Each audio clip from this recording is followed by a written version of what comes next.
प्रज्ञा उपनिषद दूसरा मंडल का तीसरा अध्याय, जो सत्य विवेक प्रकरण। ये सत्य और विवेक प्रकरण क्या है, क्या क्यों पढ़ाया जा रहा है?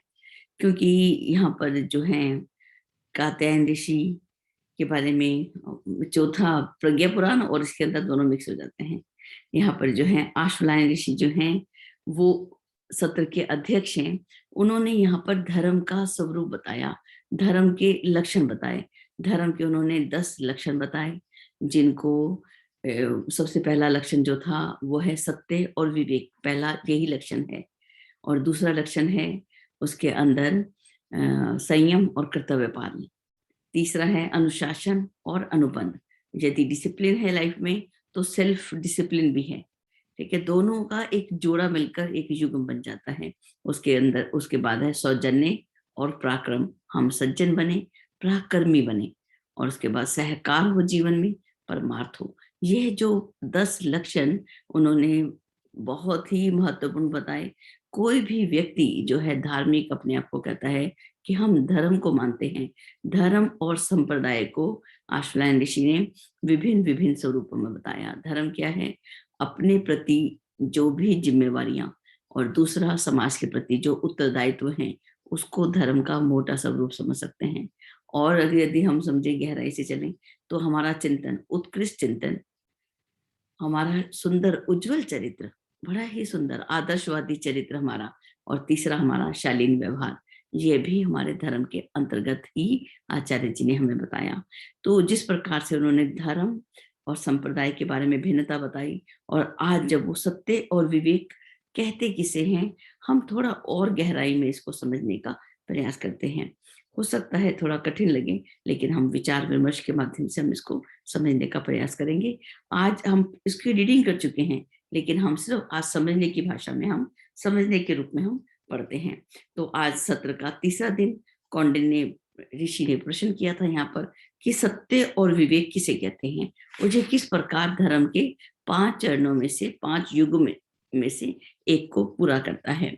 तो आश्वलायन ऋषि ने कहा था कि सत्य का अर्थ क्या है? सत्य का अर्थ है श्रेय, और वो आवरणों से ढका रहता है।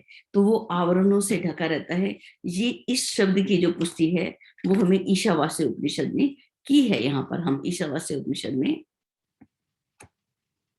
हमने इस बात को समझा था। उसके अंदर ये श्लोक जो है बहुत ही महत्वपूर्ण श्लोक है। उसके अंदर देते हैं, हिरण माइन पात्रेन सत्य स्यापी हितम मुखम तत्वम पोषम अपावनो सत्य धर्माय दृष्टि। कि जो सोने के पात्र से सत्य का मुख ढका हुआ है, हे पूषण, मुझे, जो मैं सत्य की खोज में लगा हुआ हूं, मेरे लिए उसे अपावित्र करे, उसे हटा दे। सोने के पात्र को मेरे ऊपर से हटा दे। तो जो सोने का पात्र, और यहाँ पर भी गुरुदेव लिखते हैं कि सत्य का अर्थ है श्रेय, और वो आवरणों से ढका हुआ है, उसके ऊपर आवरण आ चुके हैं। अब ये आवरण कौन कौन से हैं? देखिए, अब यहाँ पर तो सोने का पात्र लिखा था। अब हमें क्या मालूम सोने का पात्र क्या चीज होती है? तो यहाँ पर देखिए क्या क्या चीज है जो यहाँ पर सत्य का मुख जो है गुरुदेव ने ढका हुआ बताया। पहला है भ्रम। हम भ्रमित रहते हैं, भ्रम बहुत सारे हैं। स्वार्थ, स्वार्थ भावना भी जो उसका मुख है वो ढक देती है। और आग्रह, एक हम अपने अपना एक स्वरूप बना लेते हैं, मैं मनुष्य हूँ, ये भी तो एक आग्रह ही की श्रेणी में ही आता है। और इसके बाद है दूरदर्शिता से इन आवरणों को भेद कर। अब इनको हम भेदे कैसे? दूरदर्शिता से इनको भेद कर, इनको भेदने का तरीका भी बताया है। यथार्थता तक पहुंचने की आवश्यकता पड़ती है। ठीक है, बहुत सारी हमारी मान्यताएं, परंपराएं, उसके माध्यम से सत्य जो है आवरणों से छिपा हुआ है। अज्ञान से कुछ का कुछ दिखाई देता है, इतना अज्ञान हो जाता है कि सामने पड़ी हुई रस्सी भी सर्प लगती है।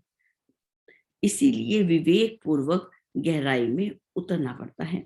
श्लोक नंबर 10 को समझने का प्रयास करते हैं कि सत्य वचन को सत्य का एक अंग मानते हैं। हम लोग क्या बोलते हैं?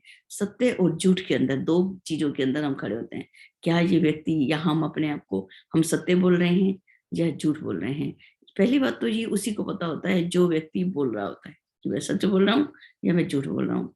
तो सत्य वचन को हम सत्य का एक अंग हम मानते हैं। जैसा देखा या जैसा सुना वैसा की वैसा ही प्रकट करना, यह सत्य का एक ऊपर का स्तर है, मोटा स्वरूप है यहाँ पर लिखा। लेकिन जो तत्वदर्शी हैं, हम यहाँ पर तत्व का चिंतन करने के लिए यहाँ बैठे हैं, तत्व का चिंतन कर रहे हैं। तो क्या सत्य है, वो इस परिधि से आगे निकलते हैं। श्रेय भावना सत्य है। और जो काम हम सद्भावना पूर्वक करते हैं, सद्भावना पूर्ण श्रेय साधना के लिए जो भी हम काम करते हैं, वो वचन सत्य हैं, भले ही उनको हेर फेर करके बताया गया हो। अब इसके अंदर बहुत सारी हमने बातें सुनी थी कि इसके अंदर जो है एक डॉक्टर जो है वो अपने रोगी को किस प्रकार से सत्य और झूठ बोलता है। तो क्या हम उसको झूठ मानते हैं? नहीं, वो उसके अपने हित, उसके अंदर एक हित छिपा हुआ है अपने मरीज का। कई बार तो वो छोटी बीमारी को बड़ा करके बता देता है, कई बार वो बहुत बड़ी बीमारी को बहुत ही छोटा करके बता देता है। बिल्कुल अभी ठीक हो जाएंगे, अभी ठीक हो जाएंगे, ऐसे बात करता है, जबकि उसको मालूम है कि ये कभी ठीक नहीं होगा। और सत्य, सत्य किसे कहते हैं? आगे चलते हैं। सत्य हम जैसे एक कुछ यूनिवर्सल यूनिवर्सल ट्रूथ आते हैं। जैसे सूर्य जो है वो पूर्व से ही उगता है, हम सब जानते हैं। कहीं भी रहते हैं तब भी वो ईस्ट से ही आता है, पूर्व से ही आता है। और जो हमारा जीवन और मरण, मृत्यु सत्य है। लेकिन हम इन सत्यों को अपने जीवन में अपनाने से ही ध्यान में ही नहीं कि मृत्यु सत्य है। इस बात को हम, जब कोई दूसरे व्यक्ति की मृत्यु होती है तो हमें लगता है दूसरे व्यक्ति की मृत्यु हुई, लेकिन अपनी मृत्यु के बारे में हम बिल्कुल भी, हमें लगता है कि हमने तो कभी मरना ही नहीं है। इतना धन, इतना सब कुछ इकट्ठा करते रहते हैं, सत्य को हम समझने का, जीवन में उतारने का प्रयास ही नहीं करते।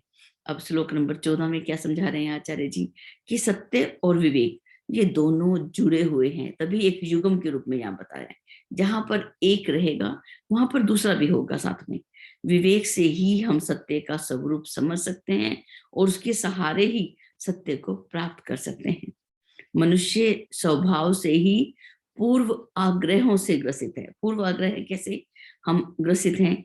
वंश परंपरा के राह पे हैं, हम उस वंश के हैं, वो परम वश उस जाति के हैं, अपने आप को बांध लेते हैं।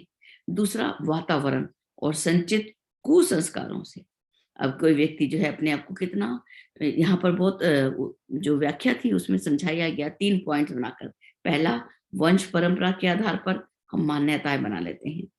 कुछ वातावरण में, जैसा वातावरण होता है हम उसके प्रभाव में आ जाते हैं।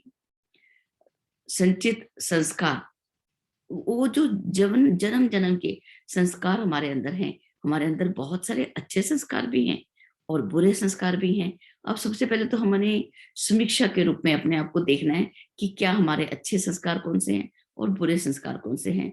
तो वो संचित संस्कार जो हैं, जन्म जन्म के हमारे साथ चलते चले जा रहे हैं। व्यक्ति आलसी व्यक्ति, वो महत्ता क्या समझे श्रम की। क्रोधी व्यक्ति को क्या मालूम शालीन व्यवहार क्या होता है। जो व्यक्ति आवारा घूमता रहता है उसे क्या मालूम समय का महत्व। तो ऐसे संचित संस्कार, इनको हमारे अंदर हमें ढूंढ कर निकालना है। इसकी इन तीनों के कारण जो है, आचार्य जी लिखते हैं, सत्य जो है एक आवरण में छिपा हुआ है।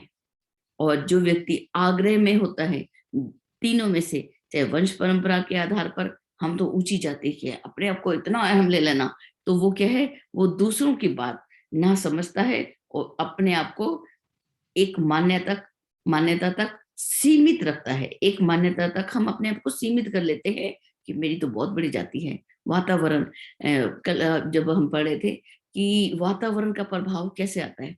जैसे कर्ण द्रौपदी के चीरहरण के समय अपशब्दों का प्रयोग कर गया, लेकिन बाद में उसने बोला कि मैं तो कभी किसी स्त्री का अपमान कर ही नहीं सकता, मुझसे ऐसा क्यों हो गया। तो वो वातावरण का प्रभाव भी हमारे जीवन में आता है। तो ऐसे वातावरण में भी हमें एकदम विवेक को धारण करना चाहिए। तो ये है, इसके ऊपर बताया था 18 से लेकर 21 तक के श्लोक में। आगे चलते हैं श्लोक नंबर 22 में। यथार्थता को जानने के लिए तर्क, तथ्य और प्रमाण ढूंढने की उभय पक्षी प्रयोजन पर हमें विचार करना चाहिए। अब देखिए, हम यथा अर्थ सत्य क्या है उसको जानने के लिए, अभी कोई केस जो है कोर्ट में आया जब कोर्ट में कोई केस आता है तो न्यायाधीश किस प्रकार से करता है, वो तर्कों पर जाता है, तथ्य इकट्ठे किया जाता है, प्रमाण ढूंढे जाते हैं, तब वो बताता है, तब पता चलता है कि सत्य क्या है, यथार्थता क्या है। न्यायाधीश इसी बुद्धि का प्रयोग करते हैं, दोनों पक्षों को ध्यान से सुनते हैं, उनके तर्क पर, उनके तथ्यों पर, उनके प्रमाण पर। और श्लोक नंबर 27 उसमें बताया गया कि देखिए, कौंडिन्य ऋषि ने यहाँ पर फिर से प्रश्न किया कि देखा जाता है कि हानि लाभ पहचानने वाले जो समझदार व्यक्ति भी जो दूर के हितों को पहचान नहीं पाते, भ्रम में गलत निर्णय ले बैठते हैं, ऐसा क्यों होता है? ऐसी भूलों से हम बचाव कैसे करें? अब हम आपने बता दिया, सत्य और विवेक को उदाहरण करो, विवेक का प्रयोग करो, कैसे? विवेकवान, ऐसी भूलों से विवेकवानों का बचाव कैसे होता है? तो आशुलायन ऋषि ने क्या बोला, विवेक किसे कहते हैं? हम विवेक किसे कह रहे हैं? विवेक का तात्पर्य है दूरदर्शिता। ये केवल समझदारी तक सीमित नहीं है, ये बड़ी बात है, समझदारी से भी ऊपर की बात है, हमें दूरदर्शी होना चाहिए। विवेकवान क्या होता है? भविष्य में होने वाले इन परिणामों को देख लेता है कि आज हम मान लो कुछ कुछ भी ऐसा व्यसन है हमारे अंदर, उसको कर रहे हैं, तो भविष्य में दूरगामी परिणाम क्या होगा कि ओहो, अगर मदिरा का पान कर रहे हैं, मेरा लिवर तो खत्म हो ही जाएगा, उसको इसका परिणाम मालूम हो जाए तो उसको हम विवेकवान कहेंगे। मालूम हो गया, अब उसको उतारा है जीवन में या नहीं ये अलग बात है, लेकिन उसने इतना उसको दिखाई दे रहा है भविष्य में होने वाली हानि। और विवेकवान क्या करता है कि आरंभ की हानि को उठा लेता है, और भविष्य में यदि अधिक लाभ मिलने की संभावना है तो उसी को जीवन में धारण करता है।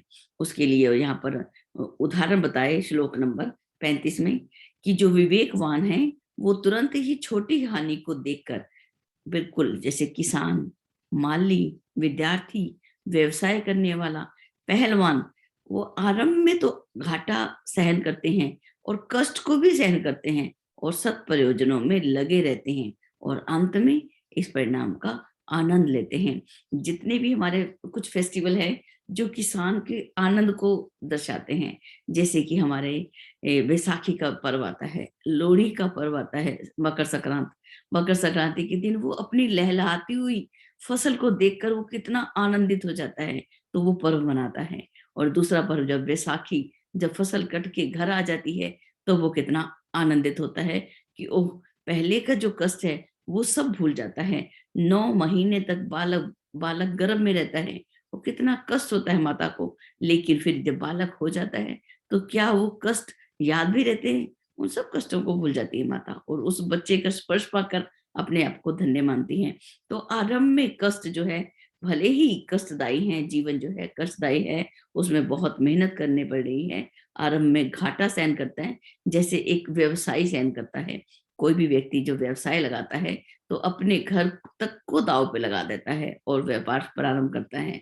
तो आरंभ में घाटा और कष्ट को समझकर वो आगे बढ़ता है, अपने जीवन में सत्परिणामों को का आनंद लेते हैं। देखिए, सत्परिणामों का आनंद भी लेते हैं। श्लोक नंबर 38 की ओर चलते हैं। कहते हैं जो अदूरदर्शी हैं, अभी तक बताया दूरदर्शिता, अब बताया अदूरदर्शिता, ताकि हमें दोनों के बारे में समझ आ जाए कि हम विवेकवान हैं या नहीं हैं। वो क्या करते हैं, जाल में फंसने वाली मछली या चिड़िया की तरह लालच पर आतुर होकर ये भूल जाते हैं कि अंधा लालच क्या हानि करता है, आरंभ की हानि के अंदर ही वो डूब जाते हैं। उनको दूर के परिणाम तो उनको दिखाई नहीं देते, और चाशनी पर टूट पड़ने वाली मक्खी की तरह, अब चाशनी पड़ी है उसके अंदर कुछ मक्खी तो है, वो बाहर से ही उसका रस पान करती हैं, लेकिन कुछ तो उसके अंदर ही डूब जाती है, तो उसकी दुर्गति ऐसी ही होती है। और जो विवेक है वो ही उचित अनुचित का, सत्य असत्य का निर्णय कर पाता है। और अन्यथा जो अभ्यस्त ढर्रे में बहते रहते हैं, एक अभ्यास हुआ हुआ है, वैसे ही प्रवाह में जो बहते रहते हैं, वो व्यक्ति असत्य को ही सत्य मान लेते हैं और इसी भ्रम में मोहित वे स्वयं भी भ्रमित हो जाते हैं और दूसरों को भी भ्रमित करते हैं। ये व्यक्ति इतने आसान नहीं है जो स्वयं भ्रमित ना हो और दूसरों को भ्रमित ना करें। यदि आज हमारा ध्यान रखें कि जो हम कथा साहित्य के माध्यम से एक लेखक जो है समाज को परिवर्तन कर सकता है। जब भी लेखक आए, उन्होंने समाज की दिशा धारा को समझा, उसी के अनुसार उसको मोड़ दिया, तो वो क्या है, एक सफल, एक विवेकवान लेखक के रूप में हमारे सामने होते हैं। और बहुत से लेखक स्वयं ब्रह्म, उनको स्वयं को ज्ञान नहीं है, वो दूसरों को ज्ञान कैसे दे सकते हैं? जो स्वयं ही रस्सी को सर्प कह रहा है, वो दूसरों को कैसे बता सकता है कि ये तो रस्सी नहीं है भाई, ये तो सर्प है। ये सर्प है तो रस्सी नहीं है, जो भी बताना चाहे। जो विवेकवान है, जो जानता है, जो भ्रम में नहीं पड़ा, वो ही दूसरों को राह दिखा सकता है, दूसरों को वो ही लाइट हाउस की तरह जीवन जी सकता है। तो आगे चलते हैं, श्लोक नंबर 43 के अंदर क्या बताया। आचार्य जी बताते हैं, सत्य और असत्य का निर्णय इस आधार पर करना चाहिए कि मानवीय गरिमा के अनुरूप क्या है। अब हम सत्य क्या है, असत्य क्या है, हम इसमें भेद कैसे करें? अब वो एक उपाय बताया। वो उपाय क्या है कि मनुष्य हैं तो मानव की गरिमा के अनुकूल क्या है, उसके अनुरूप क्या है। मनुष्य हैं तो मनुष्य जैसा व्यवहार कर सकते हैं।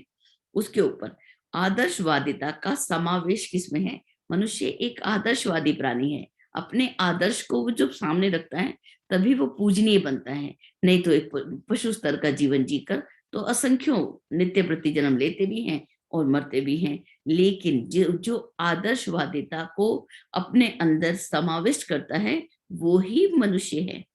सत्य असत्य की विवेचना इसी उत्कृष्टता के आधार पर होनी चाहिए।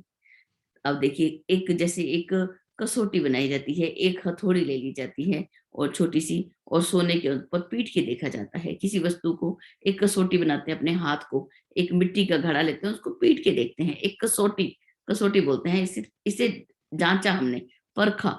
उस कसौटी ऐसी बनानी चाहिए, देखिए किसकी, तर्क की और प्रमाण की। तर्क अपने आप से तर्क करना चाहिए, प्रमाण इकट्ठे करने चाहिए। उनकी एक ऐसी कसौटी बनानी चाहिए जिससे सत्य रूपी स्वर्ण की सही परीक्षा हो सकना संभव हो जाए। ऐसी हमें कसौटी बनानी चाहिए। जैसे उसको ठोक बजा के देखना है, अपने तर्कों के माध्यम से, तथ्यों के माध्यम से। शास्त्र क्या कहते हैं, हमारे वरिष्ठ जन क्या कहते हैं, हमारी अंतर आत्मा क्या कहती है। अंतरात्मा के संदर्भ में तो याज्ञवल्क्य ऋषि जब जनक जी को पढ़ा रहे थे, तो उन्होंने उनसे बोला कि भगवान ये बताइए कि जब सूर्य ना हो, तो याज्ञवल्क्य जी बोले चंद्रमा का सहारा ले लो। जब चंद्रमा भी ना हो, तो दीपक का सहारा ले लो। बोले दीपक भी उपलब्ध नहीं हो, तो अपने अंतःकरण का सहारा ले लो। अंतर विवेक, और आत्मा अंतर विवेक के रूप में रहती है। जब हम महाभारत देखते हैं, तो उसके अंदर ये प्रश्न आते हैं। तो एक बालक ने प्रश्न किया कि माता, ये कृष्ण बीच में आकर उनको राह क्यों दिखाते हैं? तो उसको उसकी माता ने समझाया कि बेटा, कृष्ण तो हमारा अंतरात्मा है, हमारा अंतःकरण है, जो अंदर से आवाज देता है। महाभारत में तो ऋषि व्यास ने दिखाया है कि कृष्ण वहां पर खड़े हैं, जो उनको समझा रहे हैं। लेकिन हमारा अंतःकरण, अब हम इंतजार करेंगे कि हमारे आसपास तो कृष्ण है नहीं, अब हम किसका सहारा लें? तो वो हमारा अंतःकरण है, जो एक बार जब भी हम अच्छा या बुरा काम करते हैं, एक बार वो चेतावनी जरूर देती है। और यदि हम आत्महंता हैं, तो आत्महंता के ऊपर भी ये ईशावास्य उपनिषद में एक श्लोक आया था, यहाँ पर असूर्या नाम ते लोका अंधेन तमसावृता तामस्ते प्रेत्या भी गच्छन्ति ये के च हाथ मनोजना।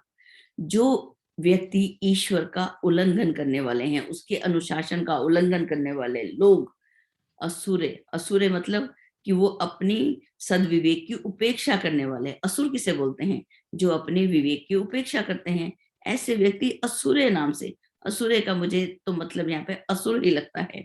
वो कैसे रहते हैं? वो जीवन भर गहन अंधकार में गिरे रहते हैं।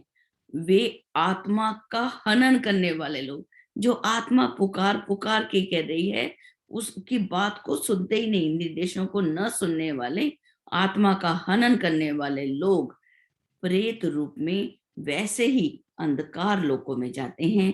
ये उद्घोष जो उपनिषद है, वो ही सत्य है। उपनिषद में कोई बात असत्य नहीं बोला जाता है। सत्य क्या है? तो हम कह सकते हैं उपनिषद ही सत्य है।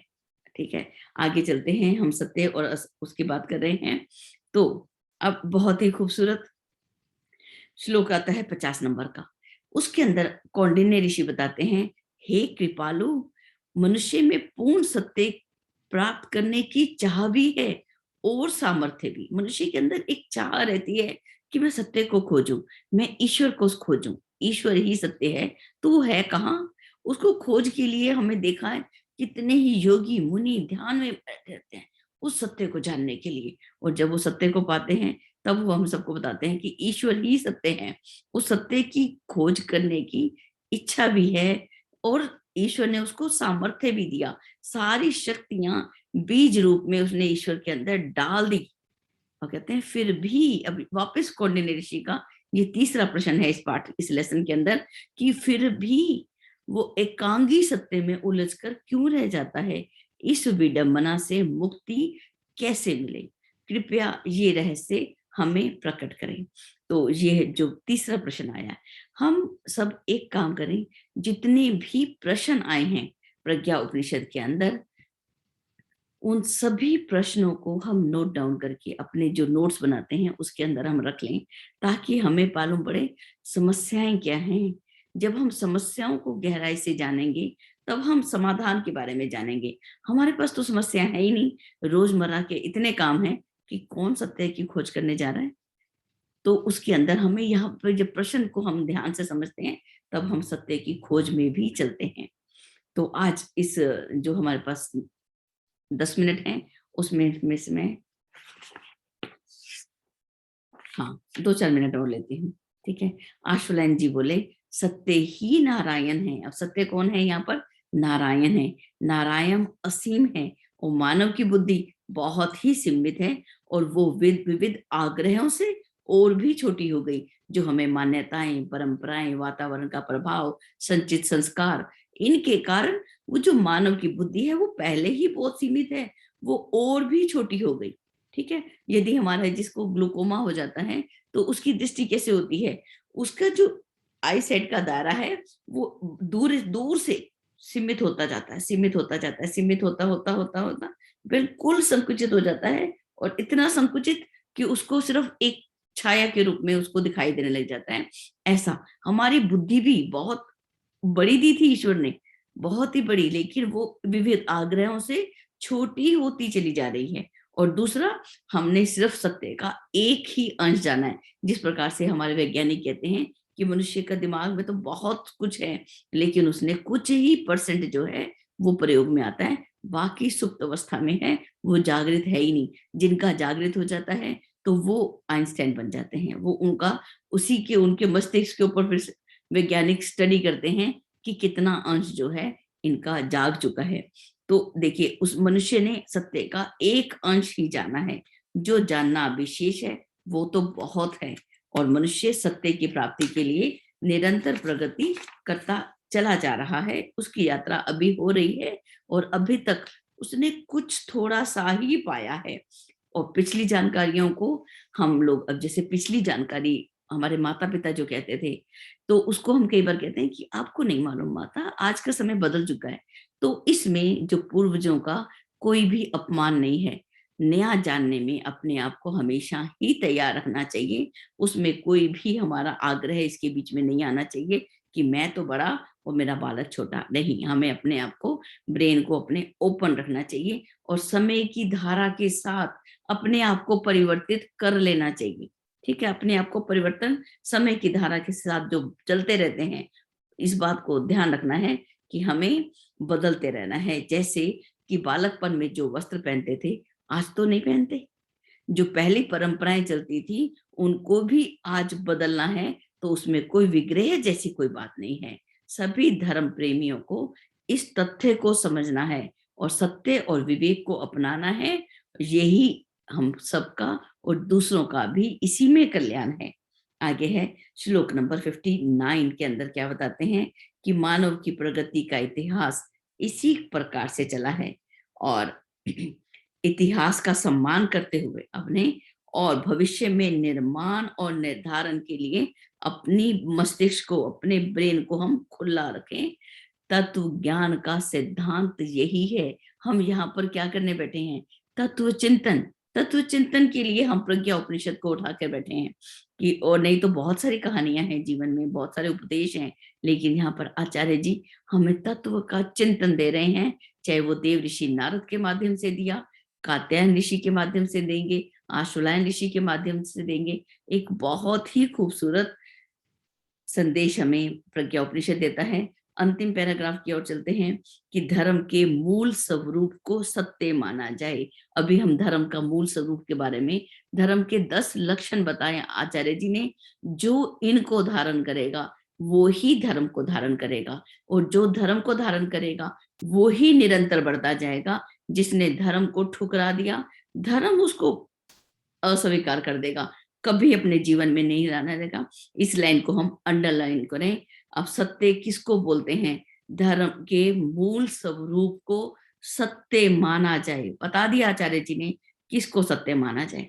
और हम अंधविश्वास के चक्कर में, परंपराओं के माध्यम से धर्म है क्या भूल गए और खोजते रहते हैं इधर उधर हम लोग हर जगह। ठीक है, उचित और अनुचित का हम ध्यान रखें, और उचित की और यथार्थ की दिशा में बढ़ते हुए उत्तम पुरुषों का सानिध्य जो है हमें मिलता रहे, और निष्पक्ष न्याय का आश्रय लिया जाए। कई बार ऐसे प्रश्न आ जाते हैं, हम क्या करें और क्या ना करें, तो हमें दूसरों की ओर, जो हमारे उत्तम सारथी हैं, जय कृष्ण भगवान के रूप में, अंतरात्मा के रूप में, या हमारे जो हम गुरु हैं, और सब अध्याय के रूप में प्रज्ञा उपनिषद एक ऐसा उपनिषद है जो आज की जानकारी देता है। जो ब्रह्म आज संसार में कैसे चलना है, चलाते चलाते हमारे हाथ को ब्रह्म विद्या तक पहुंचा देता है। एक इतना खूबसूरत उपनिषद है, ऐसा कोई व्यक्ति ना हो जीवन में हमारे संपर्क में जिसने जीवन में प्रज्ञा उपनिषद नहीं पढ़ा हो। आज तक यदि हमारे बच्चे नहीं पढ़ते, कैसे भी उनके साथ तालमेल बिठाकर हमने अपने जीवन को जब तक पूर्ण नहीं मानना, जब तक कि हमने एक व्यक्ति को, केवल एक को, एक से जो है दीपक जलते जाएंगे, तो पूरा जो है मनुष्य के अंदर देवत्व का उदय हो जाएगा, और धरती पर स्वर्ग का अवतरण। स्वर्ग का अवतरण केवल अपने चिंतन को, अपने दृष्टिकोण को बदलने से ही संभव है। आचार्य जी ने बड़े विस्तृत रूप से इस पर लिखा। अब पूर्णता के लक्ष्य तक पहुंच सकना इसी तरह संभव हो सकता है। पिछले एक श्लोक में आया था कि मनुष्य पूर्ण है और हम लोग उसको इनकम्प्लीट कहते हैं।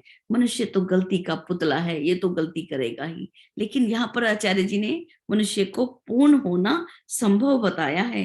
पूर्णता के लक्ष्य तक हम इसी मार्ग से, इसी तरह संभव हो सकता है। अपने आप को सीमाओं से मुक्त कर दें और विवेक का अवलंबन लेकर सत्य की प्राप्ति की ओर बढ़ते चले जाएं। इति श्रीमद् प्रज्ञोपनिषदे ब्रह्म विद्या आत्म विद्यो युग दर्शन युग साधना प्रकटीकरणो। ऐसा सुंदर प्रकट हो रही है युग की साधना।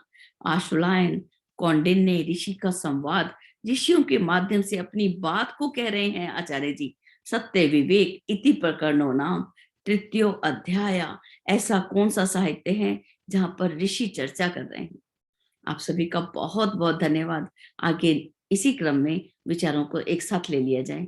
आप सभी का बहुत बहुत धन्यवाद। हम इसे पढ़ें, समझें, जीवन में उतारें।